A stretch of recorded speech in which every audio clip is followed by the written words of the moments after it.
Alright, I'm going to be really ambitious today. I'm going to be going live really briefly to finish session 6 of Mystery School, and then I'm going to get right off of here and go live doing my usual cards and news. So give me a second to post this.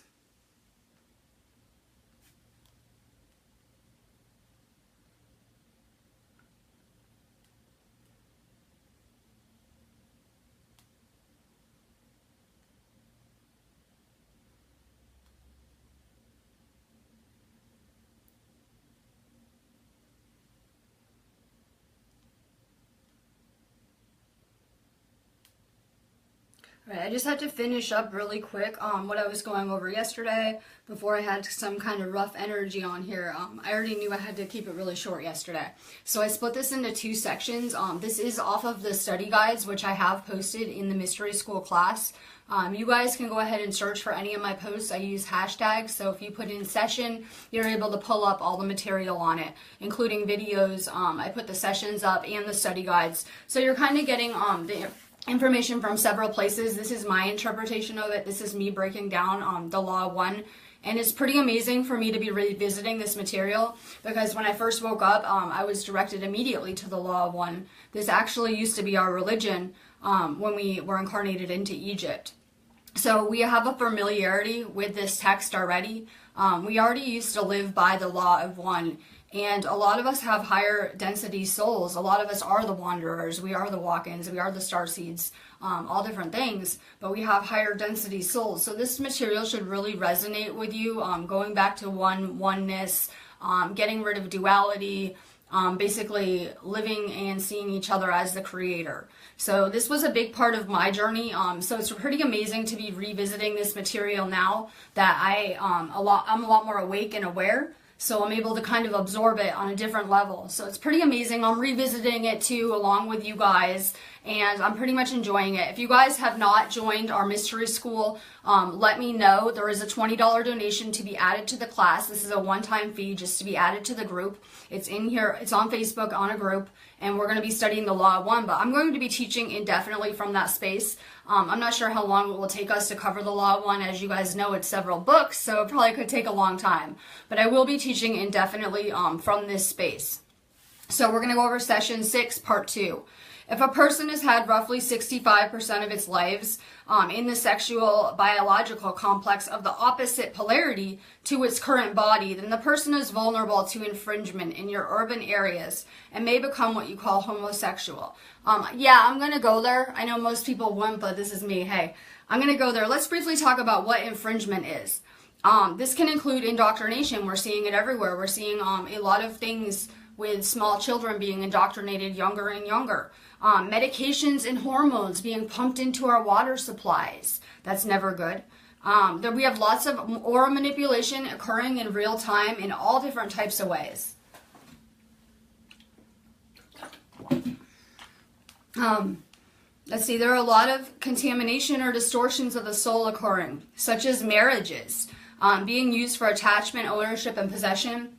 The Law of One is all about free will. That's what the Law of One is teaching us, how to use our free will and what the uses of free will are. So any contract hard to void later is seen as an infringement of will. They suggest maybe a renewable marriage contract, but basically these contracts that are impossible to get out of. We see these in a lot of religions, all sorts of ways of life. They're just kind of a Law of One nightmare. Hang on. The logos was made with sex in mind. This is how we polarize our energy. I went over this pretty in depth was yesterday's video, that every time we merge with someone, we're actually sharing our energy space with them, and we're merging and blending our energies together into one unit. In the 4th density, the veil has been lifted. Nice positive polarities, true sharing is almost universal. And negative polarities, true blockages, are almost universal. Do chakras rotate or crystallize? In the first 3 chakras, if they're unblocked, it creates a speed of rotations. As the person develops the higher chakras, they'll form crystallized structures. This is the highest form of activation. And for those of you guys that are going to tune in to my news feed afterwards, I'm going to start giving away activations to share my news videos. So I'm going to start trying to activate you guys all a little bit furtherly, but just being around certain people that already have a crystalline composition will really affect your energy. That's why we're seeing these crystal children that are being born here that are literally made out of crystal, because all life is going from carbon to crystal on this planet, are really having huge effects on the people they're around. So we're going to go over the root chakra, red. It has a shape like a spiked wheel. The sacral chakra, orange. It has a flower shape containing 3 petals. Your sacral chakra, yellow. Rounded in shape, many faceted as a star. Your heart chakra, green. Lotus shape, the number of points dependent upon the strength of the center. Throat chakra, blue. Capable of having perhaps 100 facets and capable of fashioning great brilliance. Third eye, indigo, usually the basic triangular of 3-pearled shape. Crown chakra, purple, the least variable. It has over 1,000 petals. Let's talk about clearing energy blocks. The indigo center is very important for the adept. As you guys know, that's the third eye, but so are all of the chakras. They must be cleared one at a time, starting from the root and moving upwards. The use of the chakras by positive and negative entities.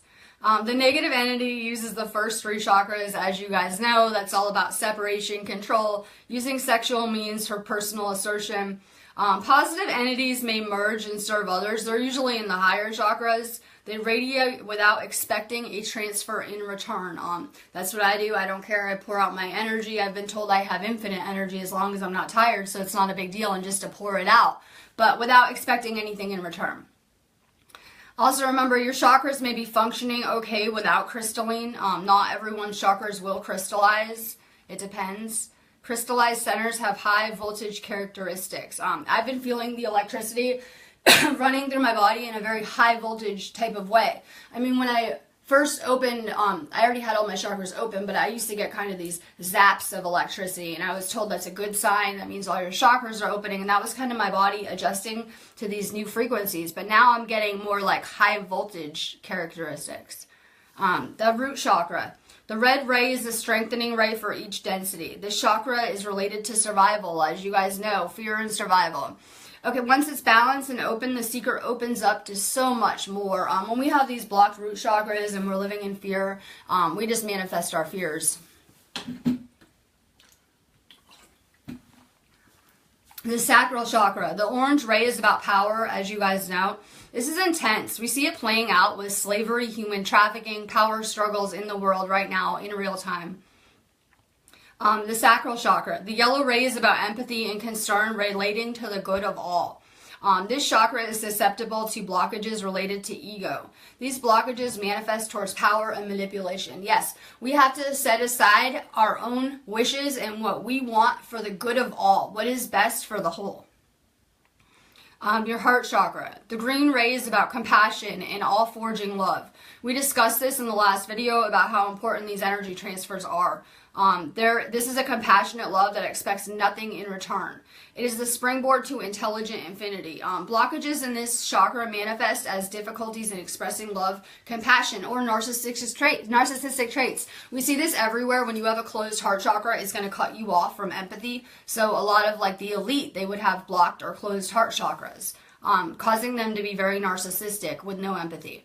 Once you activate your heart chakra, you enter the blue ray immediately. If your throat chakra is blocked, you'll have a hard time grasping your spirit/mind portions of self.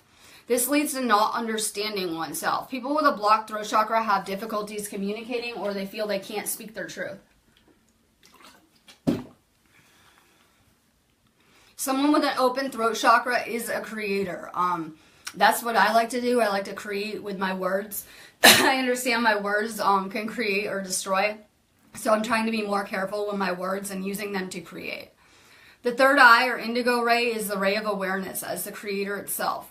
Those who have activated third eyes can do energy transfers from creator to creator. That's what I like to do. I like to kind of give you guys a download watching my shows, as you guys know. This is the ray worked on by the adept. It is the gateway to intelligent infinity that brings this intelligent energy through. This is the chakra that teachings are considered hidden or occult. This is the chakra of infinite possibilities. Those who teach, heal, or work for the creator in any ways have a balanced third eye. That's my best chakra. It always has been. Unfortunately, when I was asleep, I had that chakra open my entire life, but I also had a lot of blocked lower chakras, so it wasn't a very good balance. It's a lot better having all your chakras open. It works better. But that's always been one of my strong suits. Crown chakra or violet ray. This is probably my second strongest chakra. This is your connection to source, as you guys know. If you want to strengthen your crown chakra, pray more. I spend a lot of time in my day doing prayer and healing, as you guys know. Crown chakra or violet ray. When you feel your crown chakra during meditation, you're experiencing streaming from this energy center. Your crown chakra is the total expression of your entire vibratory complex. The crown chakra is like a thermometer of your whole body. It kind of is a collection of your whole energy. Now let's shift gears and talk about the various energy bodies.